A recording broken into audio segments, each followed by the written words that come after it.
Hello, Spiderman 3 படத்தை பற்றி தான் நான் பேச போகிறேன். ஸ்பைடர்மேன் 3 படத்தில் வெனம் வரும்.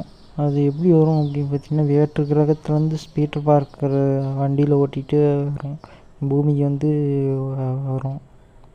அது பீட்டர் பார்க்கர் உடம்புல ஓட்டினதுக்கப்புறம் பீட்டர் பார்க்கர் வந்து ஓவர் பவர்டாக உணர்வார்.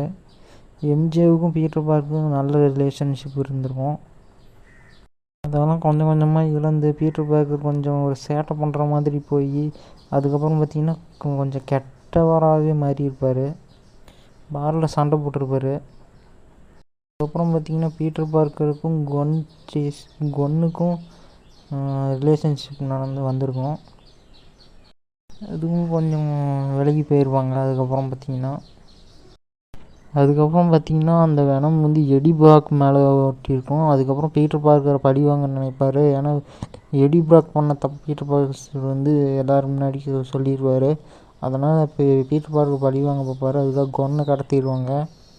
ஒரு பெரிய ஃபைட் வரும், அது நல்லாயிருக்கும். அதுக்கப்புறம் பார்த்திங்கன்னா ஹாரி வந்து பார்த்திங்கன்னா என்ன ஆவாருன்னா க்ரீன் காப்ளினாக மாறி இருப்பார்.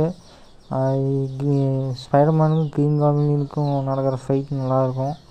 அதுக்கப்புறம் அவரும் திருந்தி வெனமை வந்து வெனம் அதுக்கப்புறம் சாண்ட்மேனை வந்து தாக்க வருவார். பீட்டர் பார்க்கர் எப்படியாவது காப்பாற்றி ஆகணும்னு ஹெல்ப் பண்ண வருவார். சாண்ட்மேன் வந்து ஒரு சின்ன தப்பு பண்ணிடுவார். அந்த தப்புனால இப்போ பீட்டர் பார்க்கரோட அப்பா வந்து பீட்டர் பார்க்கரோட மாமா வந்து இறந்து போயிருப்பார். அதை பீட்டர் பார்க்கர் உணர்ந்து அவர் பண்ண தப்பை மன்னிச்சு சாண்ட்மேனை வந்து மன்னிச்சிருப்பார். So bye.